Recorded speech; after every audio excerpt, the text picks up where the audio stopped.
Today, whatever you are, whatever you do, wherever you may go, you are a part of atomic warfare. It involves you, personally, in laboratories and in the field, in little-known places and ways. Units of the defense establishment of the United States are learning to work with atomic weapons, learning to strike, learning defense against the effects of atomic weapons. Blast, heat, light, radiation. Military units work continuously with the laboratories of the Atomic Energy Commission and their new weapon ideas. The services devise handling equipment and techniques that are practical, and delivery methods that are deadly under any and all conditions of weather and warfare. 13 minutes from now, this airplane is going to drop an atomic bomb on your country. You will see it happen. You will know why. This is the record of military participation on an atomic test. Their objectives, their experiments, their results.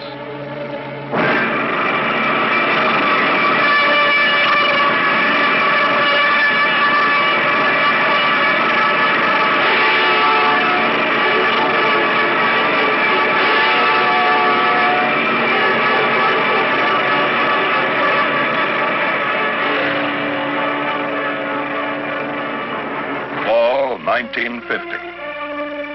A fierce international war rips through a small country on the North Yellow Sea called Korea. Russia has successfully detonated an atomic bomb. Now the Alamogordo of the Ural Valley is a fact. Now more than ever before, the balance of international power rests with atomic energy, with weapons moving steadily from assembly line to stockpile, moving to hidden subterranean vaults to be stored, ready and waiting. But stockpiling alone in this day and year is not enough. We need to develop and produce a greater number and variety, and possibly even more powerful atomic weapons. Weapons tailored for specialized uses and targets. But like all new ideas and weapons, new atomic bombs, to be useful and practical, must first be tested. The Eniwetok Proving Ground is available, but problems of logistics make it difficult to run more than one test a year at this distant proving ground. What we need is a site closer to our stateside laboratories and available air support. Somewhere in the continental United States, close to home, a stone's throw from lab to testing field. But where? For a long time, as a matter of fact, ever since Trinity, men from Los Alamos had been eyeing the great barren stretches of the Southwest. This region, for the most part, fits the bill. Isolated from centers of population, with favorable winds, with the necessary consistency of soil and formation of earth strata below. And so beyond the World War II training base, to the north of an early day Nevada stage stop called Indian Springs, 65 miles north and west of Las Vegas, an atomic range was established. A test site of over 400 square miles of flatbed valleys, mingled with mountains of solid rock, whose veins once colored history with gold and silver. A range remote from civilization, isolated, forgotten as the names of the men who once made their fortunes here. 5 times in the pre-dawn hours of January 1951, this long countryside came once more into international focus with Operation Ranger. The test of 5 atomic bombs. 5 successful airdrops that saved the weapons research program months of time, considerable money, and helped Los Alamos prove the radical new idea of small atomic bombs. Soon after Ranger, another use at the Nevada test site was apparent. This was a chance for the military to get more information on the effects of atomic weapons, vital facts. For what good are atomic weapons without full knowledge of what they can really do, and how we can be protected against their effects? The job of coordinating all military tests and supporting the AEC program at the Nevada site has been assigned to Special Weapons Command, a command that had successfully supported Ranger and has been in working contact with the AEC, as well as with all military units engaged in atomic research. So today, we in the armed forces have a test range close at hand and the opportunity to watch and note the effects of the atomic bombs to be detonated on and in and above Nevada soil. The armed forces are a full partner in the atomic test for the fall of 1951, Operation BUSTER JANGLE. And to take full advantage of this opportunity, we have a program of experiments and operations to seek out the answers of atomic warfare. Nevada test site. Baker shot, -1 day.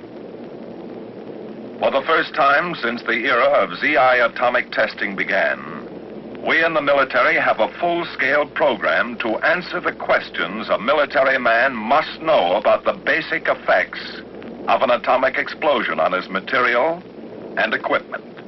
Along the blast and thermal line, men of the various programs begin the job of placing their test equipment.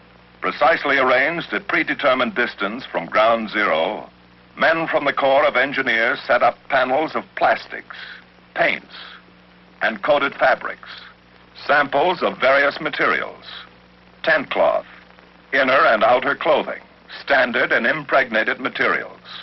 Lucite spheres built to represent a human torso in depth and density are located at 5 stations 2,000 to 8,000 feet from ground zero.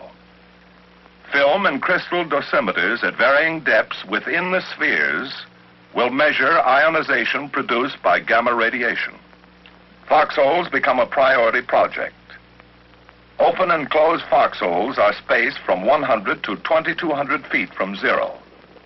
Protected and unprotected structures for the individual soldier are instrumented with film packs, gold foil, and sulfur samples to record gamma and neutron dosage. How and when materials ignite has been tested in many ways, but never before like this. Trays of typical refuse from the forest floor like leaves, twigs, and pine needles are to be exposed. We want to find what thermal energy levels will ignite these materials, what effect the blast winds will have on continued burning. What could we expect if enemy bombs were dropped in our forest? Fresh limbs of trees and dry logs should help answer our question. Kirtland Air Force Base, 1600 the afternoon before the first airdrop of the operation. This is not a test of new loading or drop techniques by the Air Force. Every man, every piece of equipment, every technique has been thoroughly proven during many months of practice runs, on everything from uncrating the test units to dropping them on test ranges.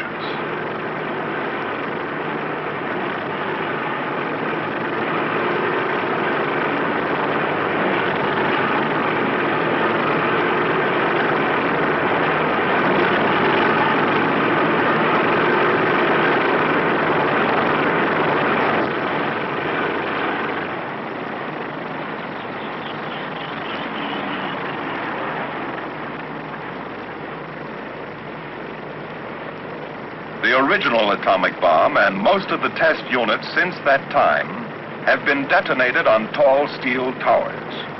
The towers are costly and take a lot of time to build. On a test operation like BUSTER JANGLE, the gadgets that produce the nuclear explosions are not, in most cases, stockpile bombs. They are laboratory components, arranged in new ways. They are test devices placed in a common ballistics case to facilitate aerial drops. For the men of the Special Weapons Command, whose everyday job is working with the problems of handling and delivery of atomic bombs, the precision requirements of BUSTER JANGLE weapons are routine. A bomber positioned over a loading pit. A ballistic shape fitted carefully into a bomb bay. and an air crew to handle the thing in the air and drop it with incredible accuracy on a target in Nevada 12 hours from now.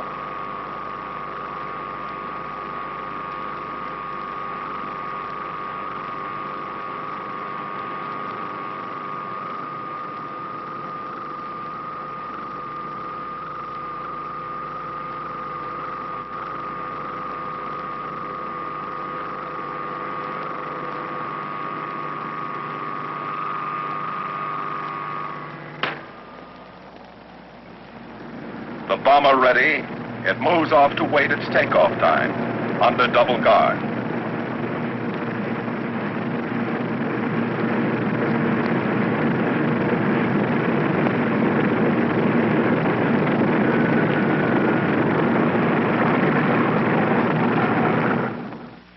Kirtland, Baker Day, 0100. Weather and operations briefing for air crews that will be entering their H-hour orbits in Nevada by sunrise. 3 hours from now. This is a laboratory experiment and not the development testing of a new tactical weapon. H-hour is 0700 Pacific Standard Time. In addition to Rosebud, the drop aircraft, there will be 17 other aircraft in the vicinity at H-hour. Therefore, it is highly important that each aircraft commander adhere strictly to his brief flight plan and orbit pattern. This is necessary in the interests of flight safety and so that each aircraft will be in a proper position to get his required data at H-hour. Due to the number of aircraft in the test area and the many necessary transmissions which will be occurring, it's necessary that you keep your transmissions to an absolute minimum. Know what you're going to have to say. Plan a clear, concise message, say it, and get off the air. When using operational frequencies, be sure to use code names only. Everyone has been thoroughly briefed in possible radiological hazards connected with this mission. Due to the small size of the bomb and the altitude at which you'll be flying, there is very little danger from nuclear radiation, thermal radiation, or blast effect. Flash blindness may be a temporary hazard, but if you wear your goggles as instructed, there will be no danger. Special aircraft such as the samplers, the trackers, and the terrain surveyors are more likely to pick up nuclear contamination. Crew members have been specially briefed and a radiological monitor is on board each aircraft. The aircraft commanders must work in careful coordination with the radiological monitor. Are there any questions? Colonel Ritland?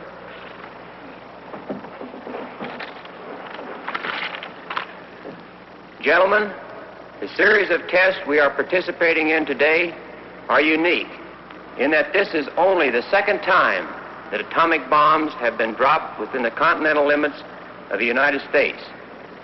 The general public and important people in our national structure will be focused on what we are doing.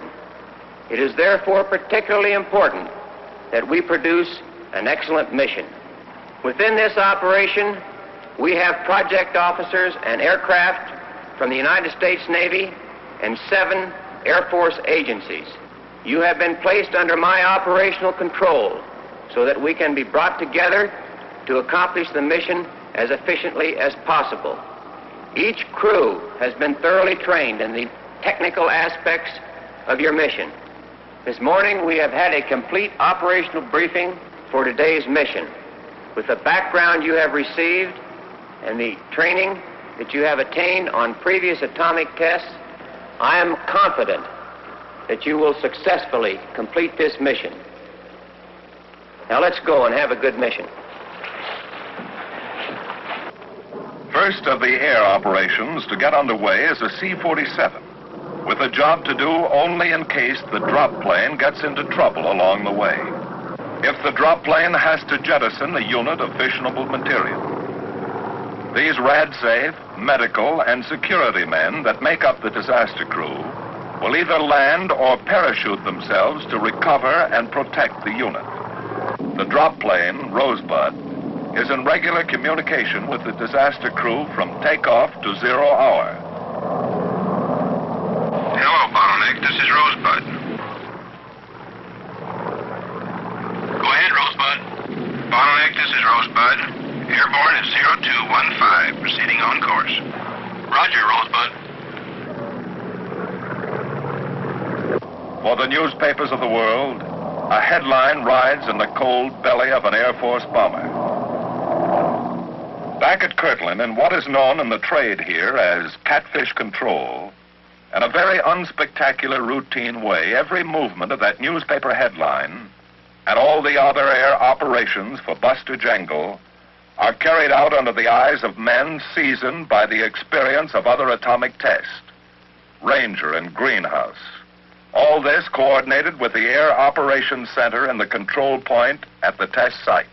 Here, the positions of every plane in the area are plotted continuously. Their orbits in the sky above the test site must put them in a definite place at the time of the shot, in order to ensure airborne tests the same kind of planned position in relation to the burst as the military tests on the ground. In the crisp air of this Nevada sunrise, a news headline is about to be born. A news headline and more. A great deal more. The beginning of a regular schedule of tests to quickly proof test new ideas, to bring more powerful atomic weapons into being as soon as possible, to gain the know-how for the most effective use of atomic weapons, and for full defense against their effects. 5, 4, 3, 2, 1, 0.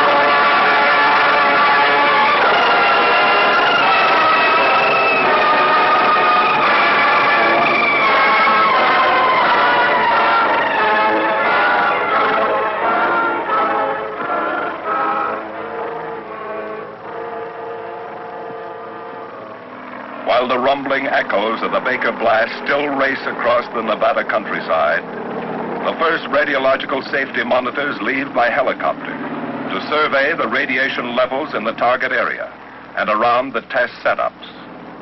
As their reports come back that the area is temporarily clear, the military effects people can move into the blast area to recover their samples. The Forestry Service men find the once solid log has become but a shadow, nearly vaporized by the great heat. The trays of forest fuels present an interesting pattern. Some gutted by fire, others virtually untouched. The paints, plastics, and fabrics have visibly recorded their response to blast and heat. Some of the panel racks lie twisted and broken on the ground, while the sections of material show the effects of thermal burning. Charred and blackened bits of equipment will become valuable data after study by our technicians. Woods and metals of various designs form the basis for a series of experiments on the geometry of thermal burning and their effects on backing material. So the Military Effects Test Group remains a vital cog in the machinery of atomic testing. Charlie Day, H minus 12 hours.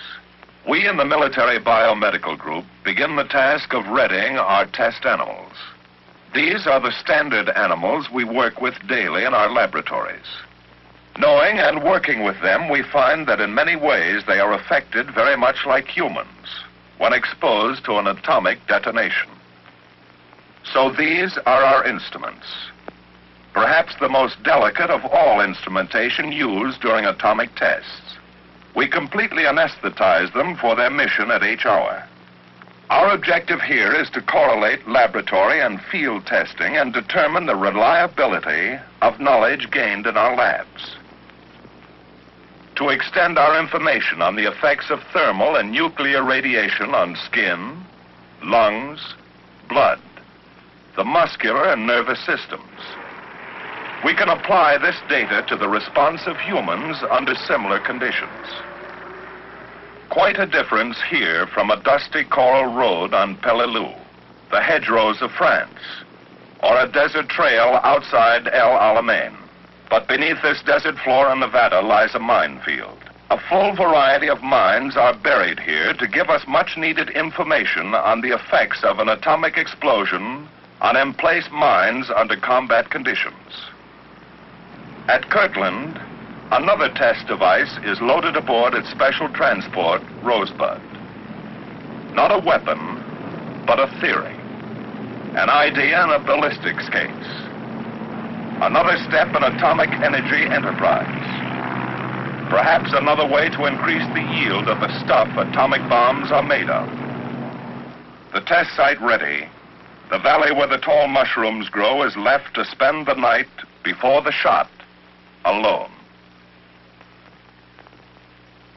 Operation Buster Jangle, Charlie Day. How's the shoot check? Fine. Okay, sir. You gather around for briefing.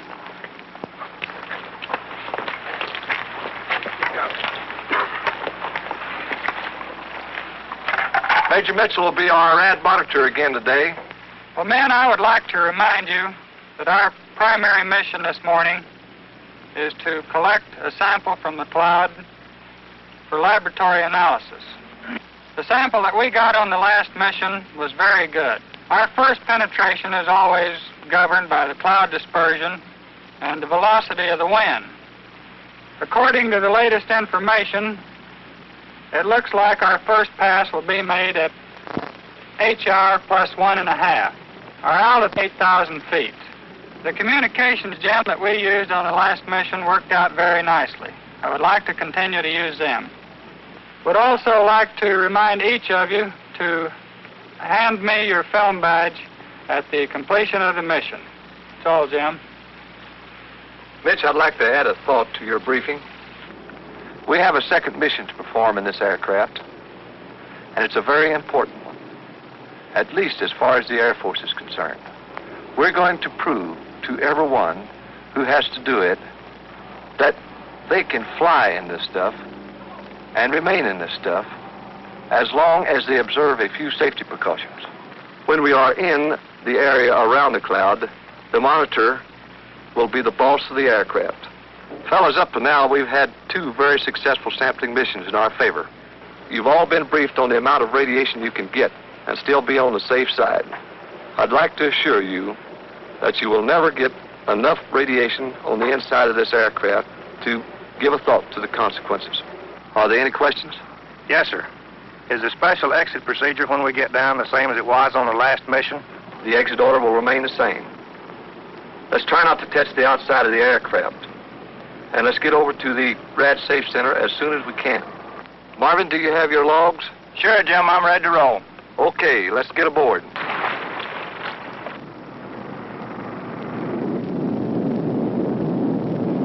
Zero hour, minus 3 minutes. From the bombardier's seat in the drop plane on its final run, we can see our target. The minefield line lays along our course, stretching east from ground zero. The blast and thermal line stretches out to the right, south, toward the control point. The military effects tests are ready. Airborne tests for the services are ready too. 9 miles to the south of ground zero, a C-54, codename Starfish, flies a course parallel to the drop plane. This is an airborne laboratory with a staff of doctors to test the effects of the bomb's initial light on the human eye. We want to know how to heal or cause the eye to return to normal after it has looked at a light that for a fleeting moment burns with 50 times the intensity of the sun at high noon. A variety of goggles and filter devices permit only certain degrees and wavelengths of light to reach the eye. The flash blindness experiment is ready. Below at the control point, other eyes wait. 9, 8, and what. 7, 6, 5, 4, 3, 2, 1, 0.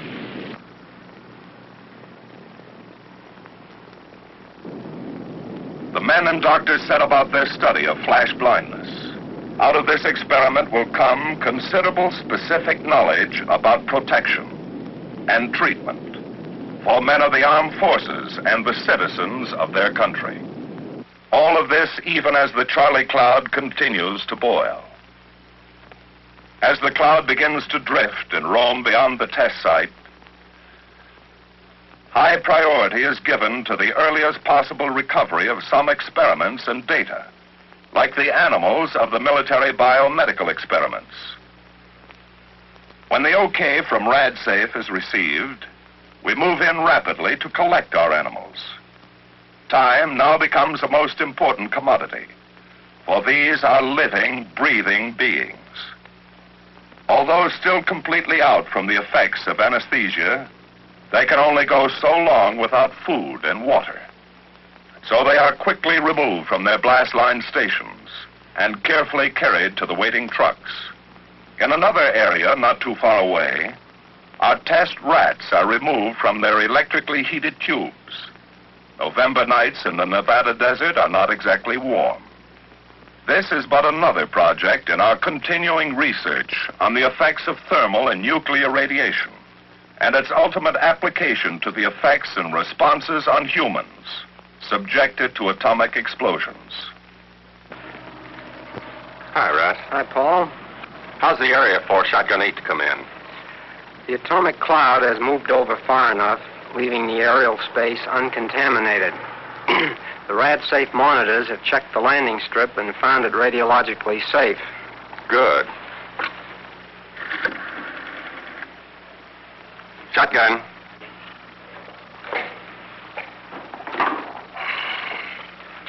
Shotgun, Wilson. The strip is clear for Shotgun 8 to come in. Roger. Area is clear. We'll dispatch Shotgun 8 immediately. Roger. Okay, Rivers, the area is clear. Go ahead and get your aircraft into the air. Report into Shotgun when you're passing the course. Roger. At the minefield, project personnel are returning with their monitor to recover and replace their mines. We hope that many questions will be answered for us about the bomb's effect on known types of U.S. and foreign mines, and countermeasures that can be perfected to ensure operational mines under all conditions. Offensively or defensively, the information gained here will play a vital role in future tactical situations. Shortly after recovery, the dogs, with their protective jackets removed, are snug in metal cages. They're on their way to meet Shotgun 8 for the trip by air back to their home laboratories.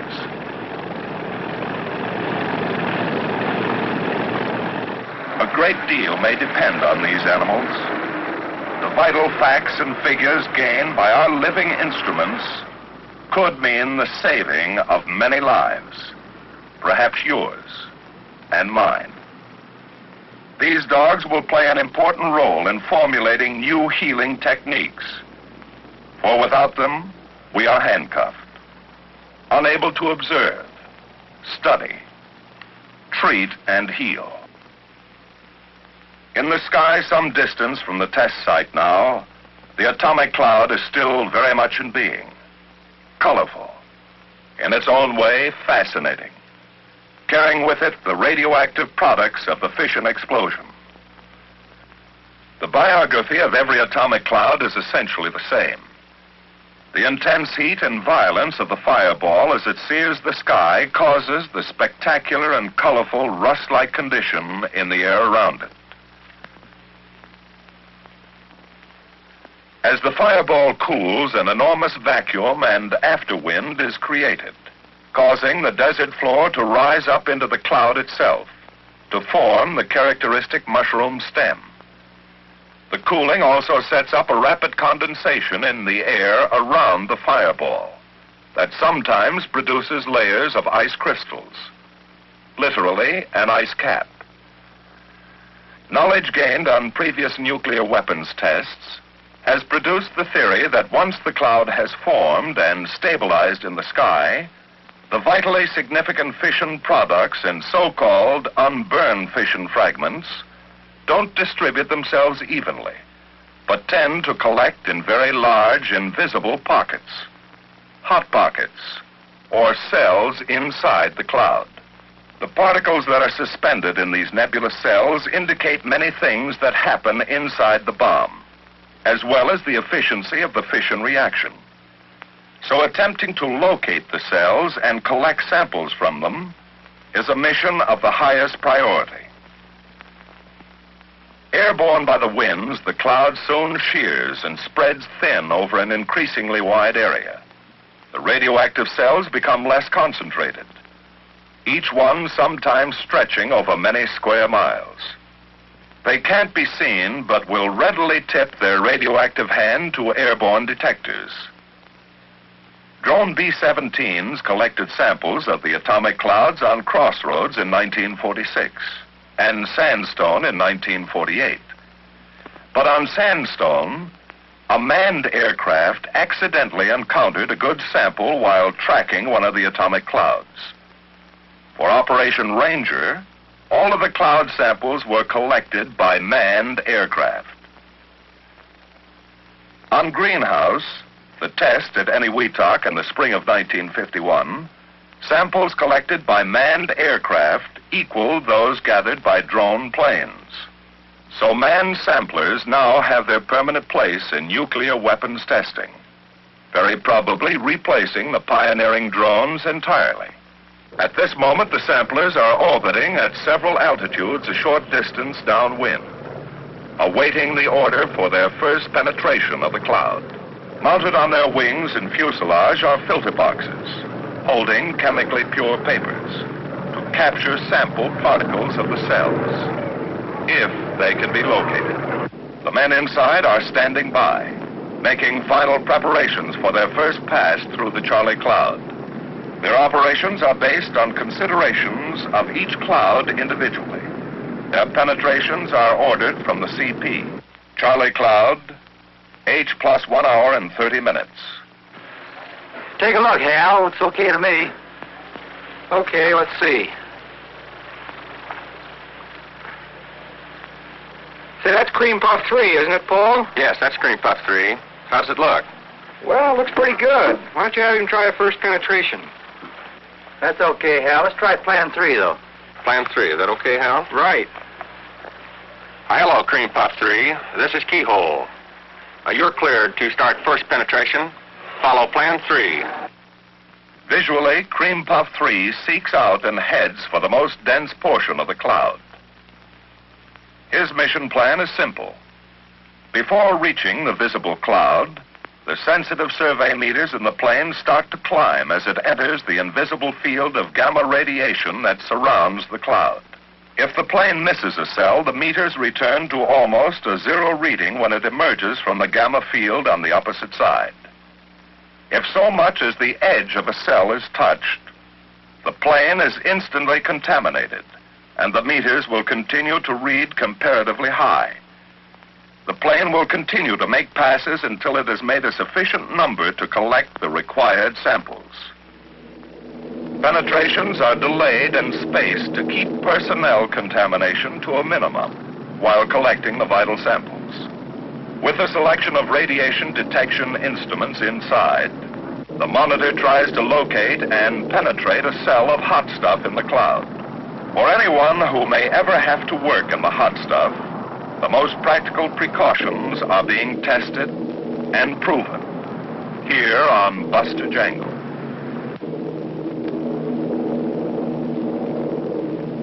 Keyhole from Cream Puff 3. First pass at Fox Jig. Peak at 600. Cream Puff 3, this is Keyhole. Proceed with your second pass. After an atomic cloud sampling mission, the skin of an airplane is highly radioactive. Buster Jangle has provided further opportunity to proof test several solutions to the problem of a short and easy method of cooling off contaminated equipment. RadSafe monitors keep a regular check on the planes.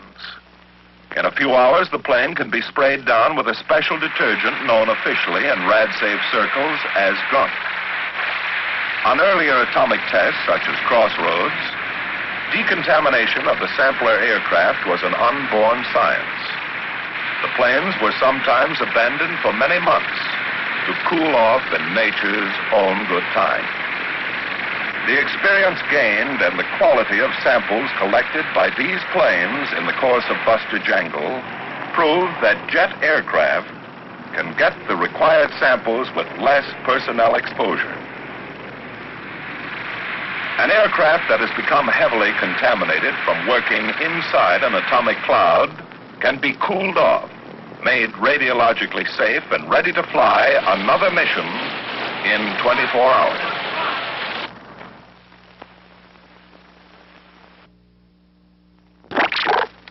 Buster Dog. There is a continuous flow of information into Weather Central at the control point from all over the world, by wire, by teletype, by facsimile. The weather story is continuously written and revised on a global scale. In any test operation involving a radioactive cloud, the final decision to produce that cloud, to detonate a nuclear weapon, is always based on weather. We're looking for the most advantageous time for each detonation. Advantageous for test purposes, as well as the radiological safety of communities in the path of the cloud. Finally, the forecasts are compiled into a single report, a little volume compiled every 6 hours. For the Federal Civil Defense Agency, the Military Effects Program people have built and are instrumenting a variety of shelters that might be built for military installations in the field or in backyards for civilians. Some of the shelters are constructed of concrete blocks, some of wood, some of corrugated sheet metal. All of them have the additional protection of several feet of dirt piled on top. Through the night before 0 hour, as often as necessary, the test director and his staff will meet with the weather officer for briefing. The winds at the surface are 330 degrees at 5 knots.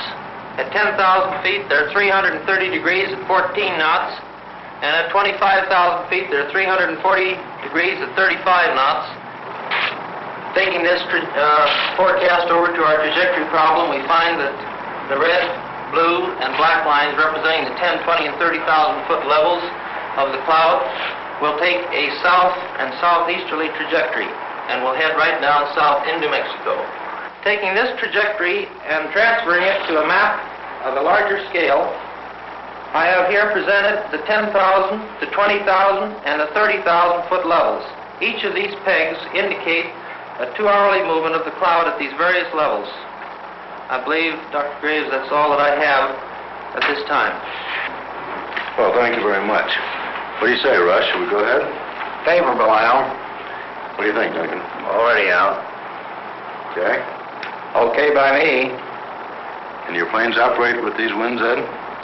Yes, sir. With this forecast, conditions look very favorable for us to establish our flight patterns. What do you say, Tom? We're all set, Al. The mobile teams have already started to shift their positions. Well, Carol, I think we should go ahead. Okay, Al, we have a shot. Dog Day. H minus 2 hours and 30 minutes. Rosebud approaches the test site. Hello, Keyhole. This is Rosebud. Over shotgun at 0430. Keyhole to Rosebud. Switch to channel 30. Keyhole, this is Rosebud. Going to channel 30. Now, on the very high frequency radio channel, a test site in readiness focuses its operations on the reports that come down from the dropped plane. The same plane and crew that dropped the 5 bombs of Operation Ranger, the first CI test. Keyhole, this is Rosebud. Request information of the day. Over the control point, the bombardier starts collecting the latest dope on winds, temperatures, pressures, and humidity at various altitudes. Information that will help him make the most accurate drop possible. There's a lot of work to be done before bombs away. Hello, Keyhole. This is Rosebud. In target area. The bomb is not yet armed. Final preparation of the test unit is delayed until the drop plane is safely beyond any inhabited area. While the weapon is put in readiness, Rosebud will hold an orbit pattern over the now deserted target area. The unit of fissionable material is monitored at regular intervals before being fitted into the weapon. Pilot to Weaponeer, we are depressurized. You may begin your IFI. To permit in-flight access to the bomb bay, Rosebud flies at an altitude of 10,000 feet for its IFI circle, the holding pattern for in-flight preparation of the weapon. Up forward, the bombardier readies the bomb site well ahead of time. As the weaponeers, the ever-present midwives for nuclear weapons, start the job of putting the test device in a state of readiness for the drop. In the skies around the test site, all the other planes are present and accounted for well in advance of H hour, orbiting their time in assigned patterns. 3 B-50s are on hand to develop airborne techniques for determining bomb damage. IBDA. Indirect Bomb Damage Assessment, it's called. What they gain on these tests may eliminate the need for post-strike reconnaissance, risk fewer men, and fewer planes on an atomic mission. Inside the IBDA planes, they're working out the problem with equipment in standard use throughout the Air Force today. Though a radar beam will not penetrate an atomic burst, it may be possible to tune the radar screen in a way that will permit the clocks and camera in the setup to record ground zero, the exact time of the fission explosion, and the height of the burst. Aerial photographs will help determine the specific kiloton yield of a bomb. If ground zero, height of burst, and yield can be recorded by this combination of equipment. A couple of miles below, in Rosebud, the weaponeers are winding up the tedious and exacting job of putting the test unit in readiness for the drop. Nearby, men in the disaster aircraft, always within an easy call of the drop plane, can relax a little, settle down and wait for the show.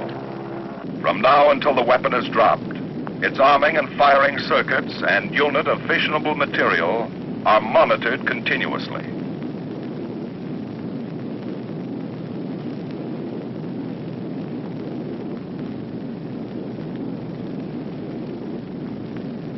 Pilot the engineer, give us a climb power setting, please.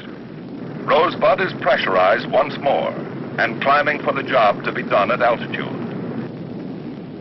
Tadpole 1, this is Rosebud. Go ahead, Rosebud. This is Tadpole 1. Request winds at altitude. From the IBDA aircraft upstairs, the bombardier gets the word on winds and weather at bombing altitude. An hour and a half later, after 3 trial runs at altitude to establish the track it will make over the ground for the bomb run, Rosebud nears the end of the base leg of its final pattern. Get ready to turn in 5 seconds. 4, 3, 2, 1, turn. 4 miles below, the experiments and observers at the test site sweat out the final bomb run. Bombardier, would you open the bomb bay doors, please? Level. Minus 15 seconds, get ready. The entire operation now waits on the skill of this man. This bomb crew is allowed a maximum error of 200 feet from ground zero, with a 2-second leeway in time of burst. Level. 10, 9, 8, 7, 6, 5, 4, 3, 2, 1, 0.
When the dust has settled back to the desolate target area once more, re-entry parties find the backyard bomb shelters have had their protective mounds of earth cleared off as the blast wave swept the desert floor.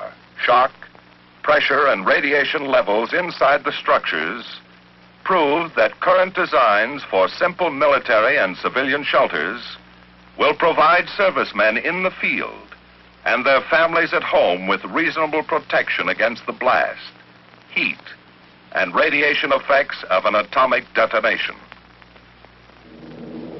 The next blast, Easy Shot, will probably be the most powerful of all the BUSTER detonations. Taking full advantage of it to gain more of the hard-to-come-by knowledge of the effects of nuclear weapons on military targets, the Air Force is moving a B-17 and an F-47 into the vicinity of Ground Zero for Easy Shot to learn more about the effects of atomic weapons on planes parked on an enemy airdrome and how to disperse our own planes for minimum loss or damage from sudden attack with atomic bombs. Kirtland Field, Easy Day -1. This is the prelude of an entirely new and especially significant volume of military science.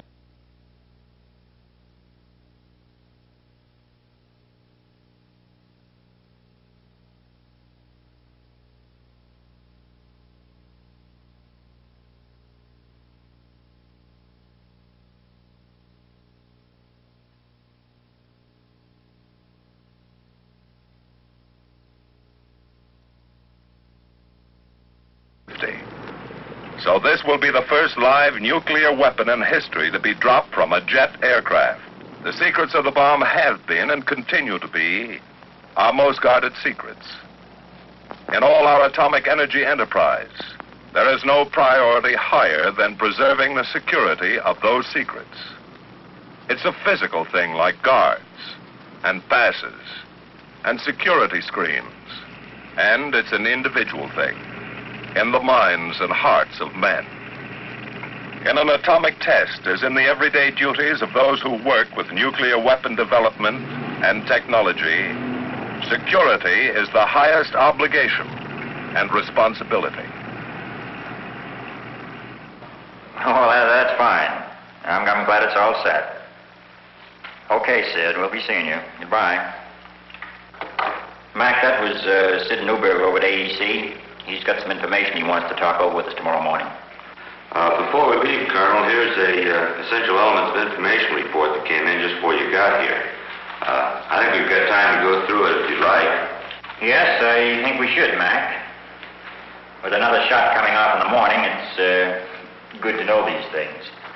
I checked with the FBI and the OSI a little while ago. There are still 5 known members of the Communist Party operating in our area, Zone 1, at the present time. They're the same 5 we've had for quite some time. They're still underground and still no indications of any organized meetings. Along the Mexican border, there doesn't seem to be any significant movement of subversive elements into the country. Now, the picture in Zone 7 around Las Vegas indicates 2 members of the Communist Party registered at a hotel there yesterday afternoon. We have them under 24-hour surveillance. Indian Springs, for some reason, still appears to be negative. And that about sums it up. The internal situation here at Kirtland seems to be good, too. Oh, that's fine, Mac. Well, I suggest we call it a night. That sounds good to me. Okay, Mac. Thanks for staying down this evening.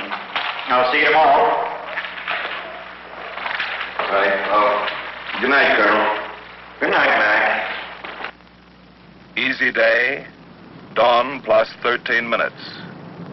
Ground Zero in Nevada is only minutes away from Kirtland in the jet delivery wagon. History is airborne.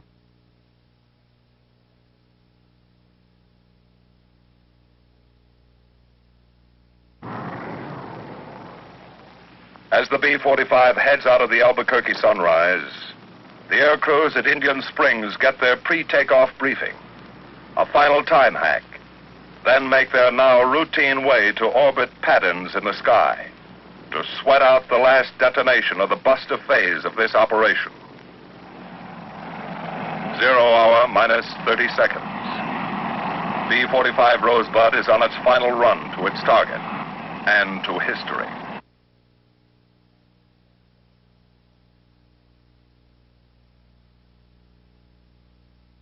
The easy target waits alone and unobstructed for its place in the chronology of nuclear weapons development. The military effects tests are ready once more for their individual H-hour.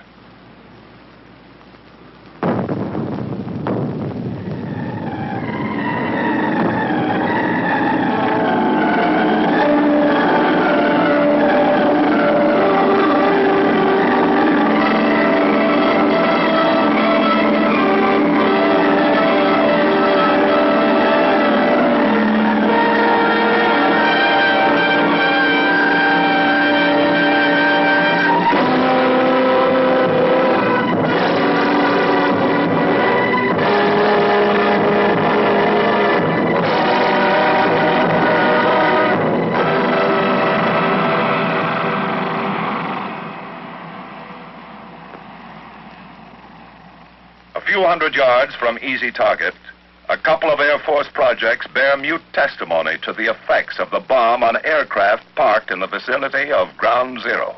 From study of these wrinkled skins, broken ribs, and backs, may come more positive knowledge, not only about dispersing planes on the ground, but about operating aircraft in the vicinity of an atomic blast. One by one, the military effects test setup open for re-entry. Takes to collect preliminary information. As early as possible, the Army engineers are going to put some of the samples from their water supply experiment through a system of filters and pumps to try and develop a practical system for making contaminated water usable once again for cooking and drinking. Water being as hard as it is to get many times, men in the field may depend on the techniques developed on Buster Jangle for their survival someday. In the Air Operations Center at the control point, plotting teams stand by once more to map out the reports from aircraft on the various activities and conditions of the atomic cloud. From the ground, the movements of the cloud can only be observed for a limited time. In the air, it can be tracked over great distances visually and with sensitive counters. Nutmeg 1, this is Keyhole. You are cleared off orbit at briefed altitude to start your operation. The tracker flies a crescent orbit around the leading edge of the cloud at a horizontal range of about 20 miles. As with each type of air operation, there are several trackers flying at different altitudes, keeping track of the different layers of the cloud as it shears and moves with the winds of different direction and speed. Inside, ultra-sensitive ion chambers and scintillation counters maintain a continuous fix on the cloud. This kind of work will help make future predictions of cloud shearing and movement more accurate, and provide the Weather Service with a means of studying wind currents and dispersion that was never before possible. Regular 10-minute reports are sent to the radio operator, who relays it to the plotters at the control point. Flying now beyond the range of the special very high frequency channels normally used for communications on Buster Jangle, the message goes by key to the decoding operator in the Air Operations Center. Keyhole from Nutmeg 1, Able 1, Baker 8, Sugar 35, Charlie 101, Dog 0, Easy .1, Fox 240. Information reported by the trackers also helps civil and military authorities throughout the country determine areas and altitudes in the path of the cloud that should be avoided by their own air operations. King 24 knots, Love negative. Nutmeg 1 from Keyhole. Roger, you're Able 1. Here's our first report.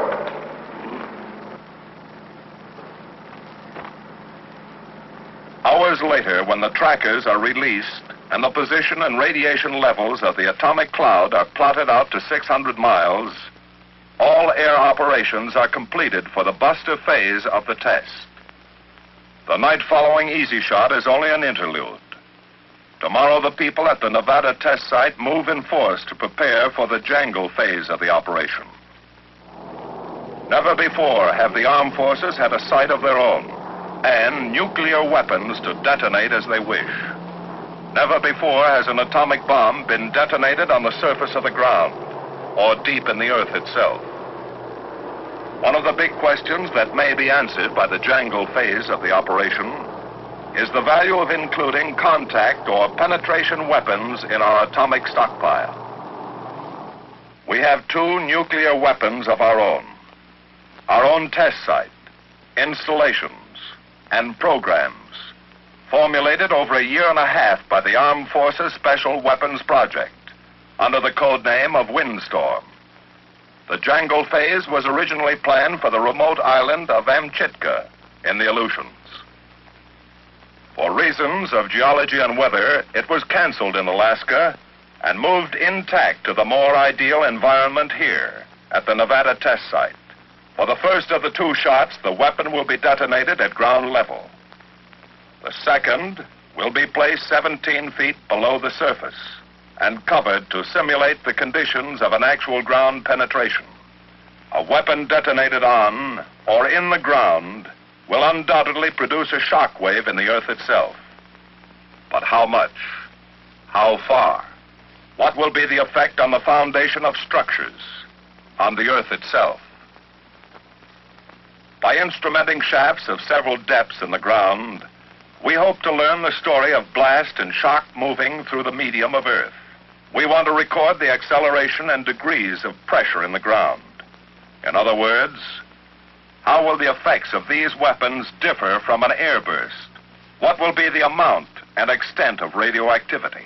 How long will the ground area remain untenable from the unprecedented amount of radioactive fallout and residual contamination?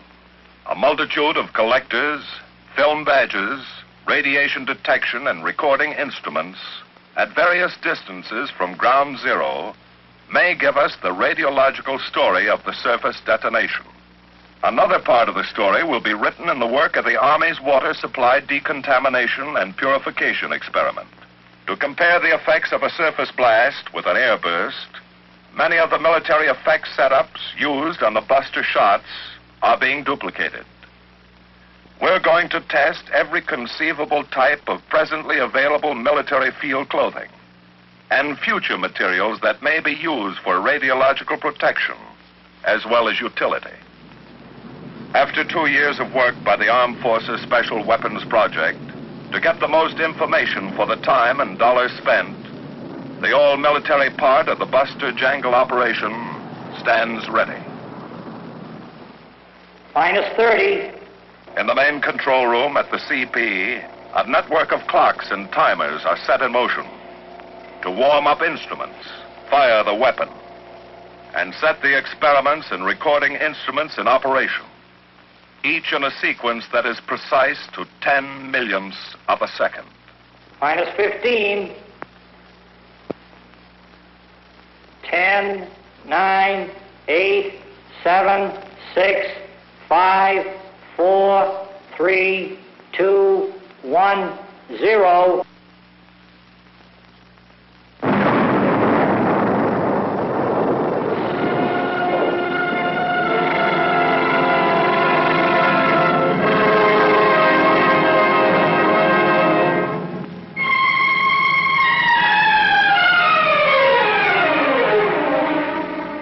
Rocket smoke trails form a grid in the sky to help us measure free air pressure. Radiation levels here are high, much higher than if this had been an airburst with winds to carry a great deal of the hot stuff away that had been left over or produced by the explosion. But as always, some information of extreme value to us can be had inside that dust cloud and in the crater itself, if we can get at it in a short time. Orbiting a few miles downwind, The men in a Navy P-2V are making an airborne evaluation of the radiological situation. They're working with all manner of devices to help develop easy and quick techniques and equipment that an airline transport or military plane can use to detect and stay clear of an atomic cloud. Like so many of the military tests, this is a continuation of experiments started on Greenhouse.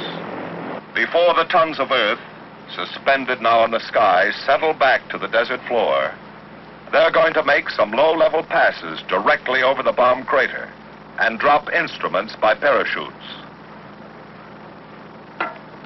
Hello, Pelican 1. This is Keyhole. You're cleared off orbit to begin instrument drop. Over. Roger, Keyhole. This is Pelican 1 entering area.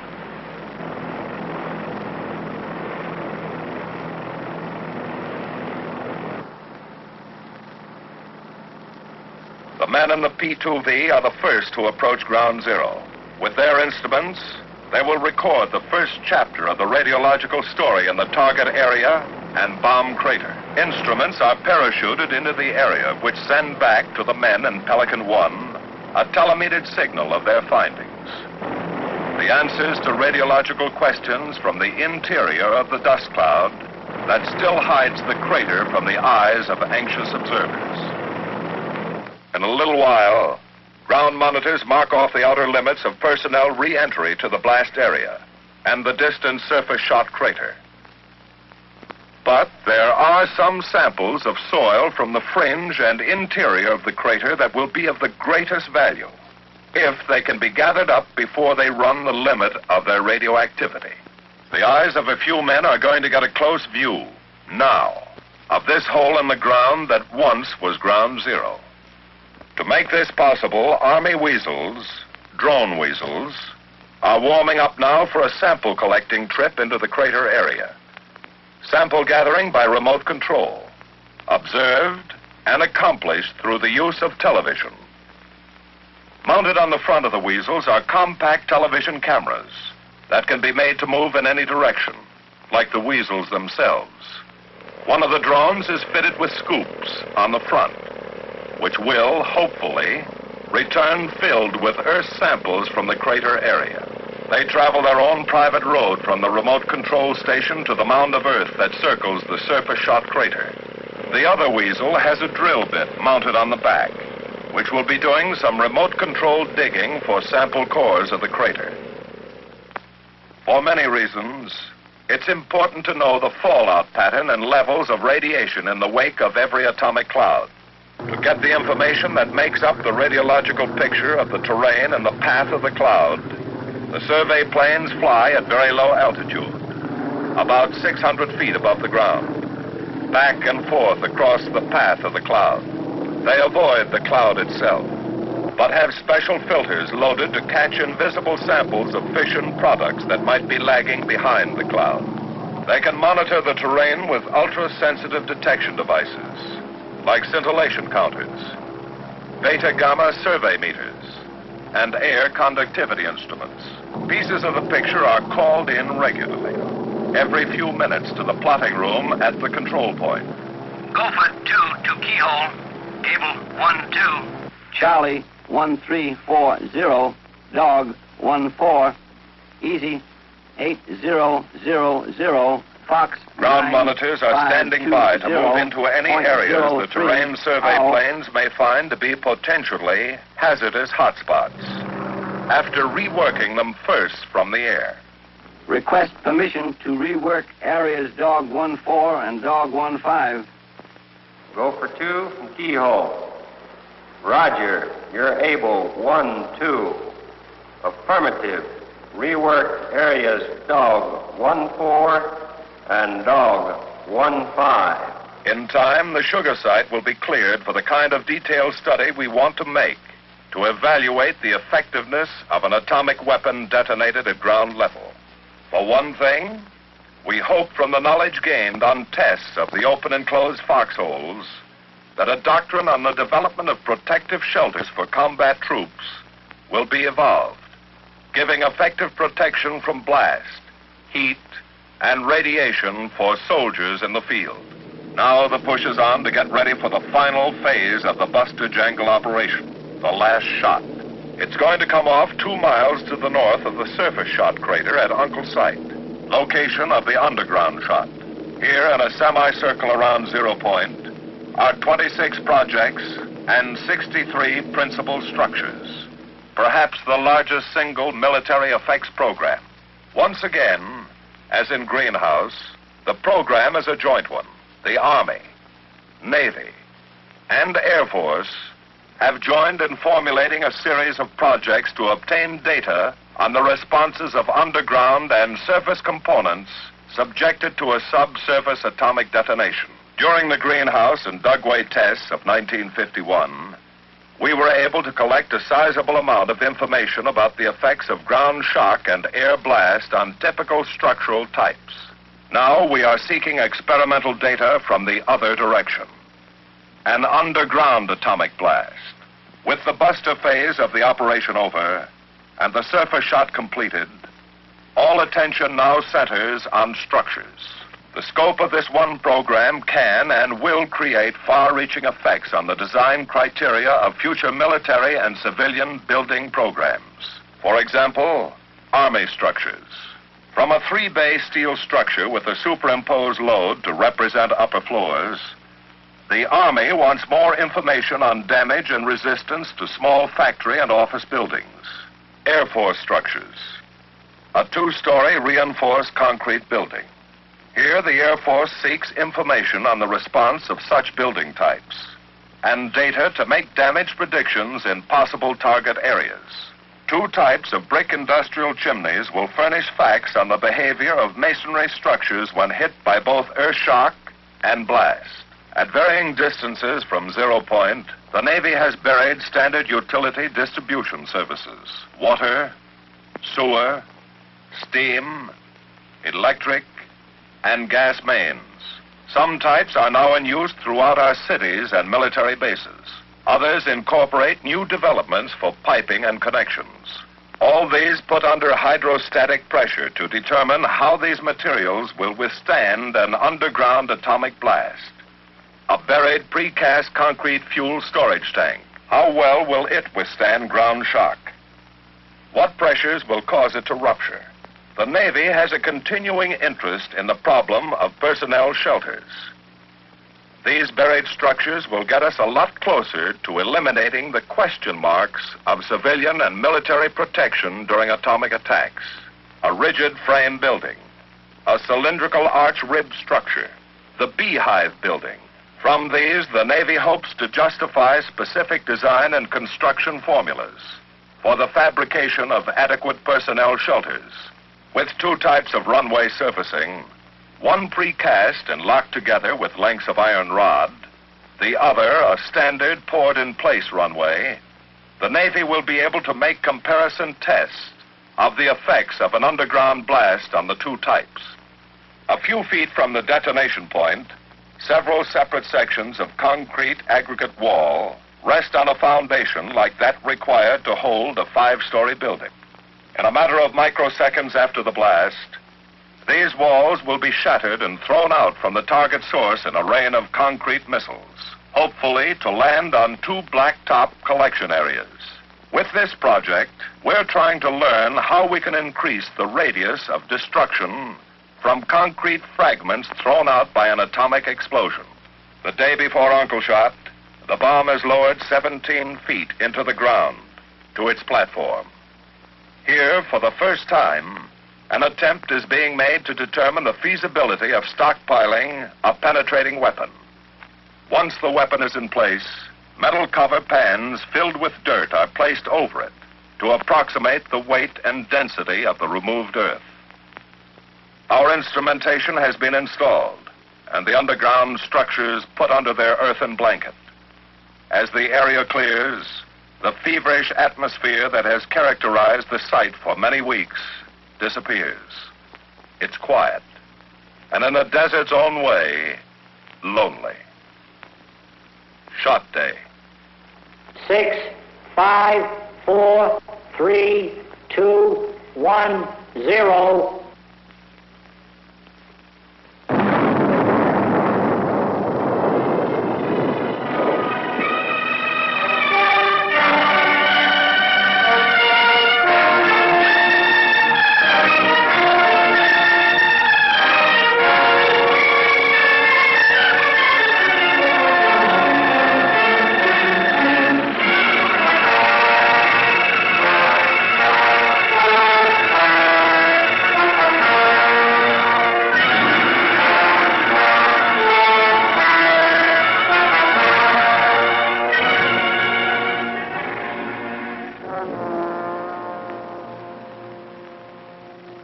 Once the flash and dust of the underground shot becomes a thing of the past, and it drifts far away from the ground zero crater, preliminary ventures are made into the area by monitors of the RadSafe crew. In the language of the radiological safety monitors, the area is hot. Too hot for any immediate full-scale recovery work. Because here, as in all other peacetime work with radioactivity, each man is permitted only a very small total dosage of radiation, far less than he could safely tolerate in a combat situation. These men know radiation. They live with it daily, here in the field and at their home laboratories. They have neither fear nor question. They just treat it with respect and observe a few simple precautions. Structures appear virtually untouched. Others are shattered and broken by the blast. The buried structures, of course, will remain as they are until we can return in full force to collect our data. For the time being, all we can do is be patient and wait for the radiation level to lower to a safe degree. Once it does, we will gather our facts and data and return to our laboratories for further study. This is a continuing job, this business of atomic testing. The scientist never stops in his search for more efficient use of our stockpile material. We must never stop in our work for more complete knowledge about the effects of atomic weapons. We don't dare. Military effects testing will continue on all atomic tests, equipment, material, and structures. Whether destined for military or civilian use, will be our test devices. A thorough knowledge of blast, nuclear and thermal radiation is our goal. This is our story of military effects. As we go back to our bases and laboratories all over the country, we leave the test areas as deserted as the ghost mines and towns of the surrounding Southwest that carry their silent memories of boom times and activity. But there's a difference. This remote valley in Nevada is going to come to life in history again, several times a year. There's much to be learned. Our job here has only begun. We realize this even more when we get back to home base with our instruments and data, and have the time to study the results of BUSTER JANGLE and evaluate the next set of military effects programs, and the next, and the next.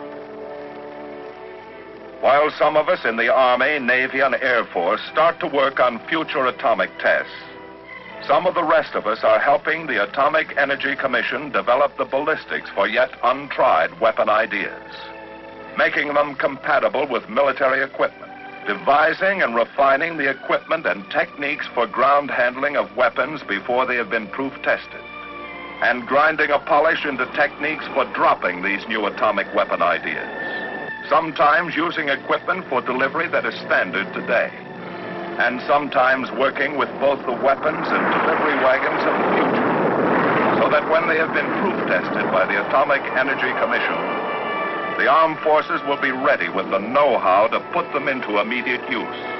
Combining this knowledge and confidence with the experience gained in operations like BUSTER JANGLE in working with the effects of atomic bombs, knowledge for the deadliest kind of atomic strikes on enemy targets, and experience for effective defense of our own cities and military installations, making the defense establishment of the United States a little stronger every day.